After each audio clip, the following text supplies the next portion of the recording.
عرض زاہد آج ہزاروں ملکیت کا مالک تھا۔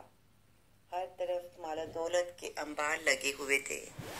اس کے باوجود اس کا دل خوف کھا رہا تھا۔ ہر وقت اس کو وہ ٹائم یاد آتا جب اس نے اپنے بھائی کی وفات پر اس کی تمام زمین کو اپنے نام کروا لیا تھا۔ زاہد 2 بھائی تھے۔ باپ زمیندار تھا اور اس کی وفات کے بعد جب جائیداد دونوں میں تقسیم ہوئی تھی تو بڑے بھائی کو ہر وقت لالچ سمایا رہتا۔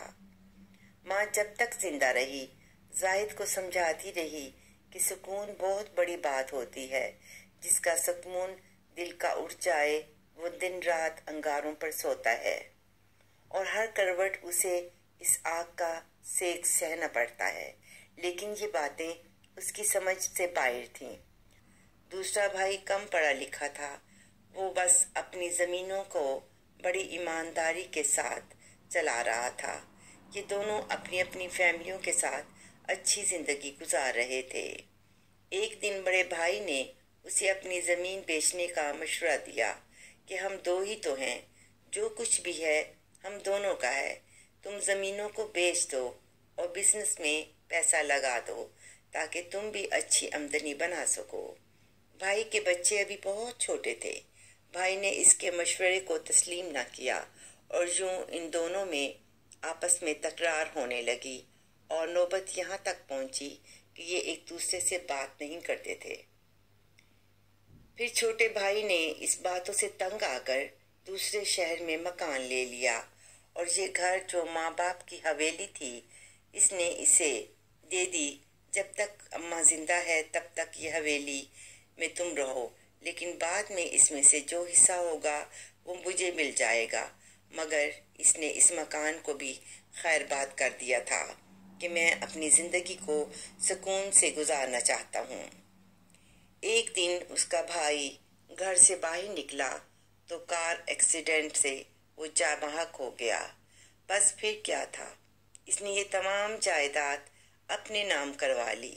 بچے اور بیوی کو علم نہ ہو سکا کہ یہ سائن اس نے کیوں کرائے ہیں۔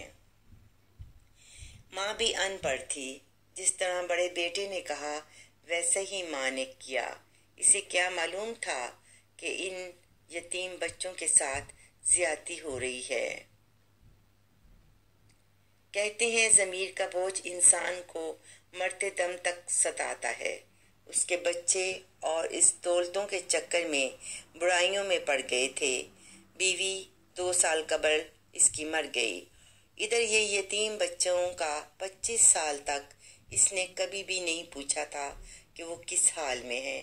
ان کا ضمیر اسے سونے نہیں دے رہا تھا۔ اس کو ان بچوں کے بیتے ہوئے دکھوں کے پل نظر آ رہے تھے۔ اس کا ضمیر اسے سونے نہیں دے رہا تھا۔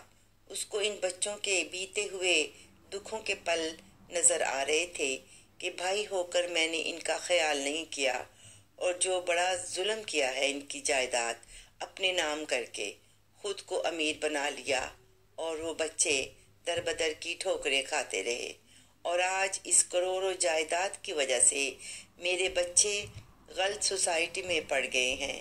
یہ میری سزا نہیں تو کیا ہے؟ آج ان پیسوں کا میں کیا کروں؟ ان پیسوں سے اپنا سکون نہیں خرید سکتا۔ اس کے دل میں بے سکونی کا حل یہی تھا کہ جو کچھ تو نے کیا وہ واپس کر دے تاکہ تجھے سکون ملے۔ وہ یہ امانت ان کو دینا چاہتا تھا۔ اس نے وکیل کو بلایا اور اس پر اپنی وصیت کے مطابق بھائی کا حق لکھوایا اور ایک خط اپنی بھابھی اور بچوں کے نام لکھا۔ جب ان کو خط ملا تو بچے اس وقت ماں کے ساتھ چچا کو ملنے آ گئے کہ ہمارا چچا آج ہم کو واپس ملا ہے، ہمیں اس جائیداد میں سے کچھ بھی نہیں چاہیے، بس ہمیں آپ کا سہارا چاہیے۔ آپ ہمارے ابو کے بھائی ہیں اور ہمیں آپ کے اندر اپنے ابو کی پرچھائی نظر آتی ہے۔ اور چچا اپنے کیے ہوئے پر پچھتا رہا تھا کہ دولت ہی سب کچھ نہیں ہوتی، لیکن آج اسے معلوم ہوا تھا کہ اس نے اپنا سب کچھ گنوا دیا ہے اس دولت کو لوٹتے ہوئے۔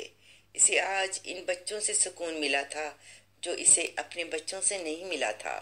اس کا دل آج ہلکا پھلکا تھا، جیسے آج اس کی دنیا ایسی پیاری چیز ملی ہو جس کی تلاش میں وہ صدیوں سے منتظر تھا۔ اس نے سب اپنے کیے کی معافی مانگی تھی۔ کبھی کسی کے ساتھ زیادتی مت کریں، کبھی کسی یتیم بچوں کا مال مت کھائیں، کبھی کسی کے دل کو مت توڑیں، کبھی کسی پیسے کی لالچ میں کسی کو نقصان مت دیں۔ اگر موت آئے تو آپ کے دل پر کوئی بھی بوجھ نہ ہو۔ یہ موت کے لمحے سکون کے ساتھ کٹ جائیں گے، ورنہ ضمیر کی آواز آپ کی موت کے لمحوں کو اور بڑھا دے گی۔ معافی مانگ لینے سے انسان نظروں سے نہیں گرتا، بلکہ اس کا یہ ظرف خدا اور اس کے بندے کو پسند آتا ہے، اور اچھا کام کر لینے سے انسان آخر خوشی پا لیتا ہے۔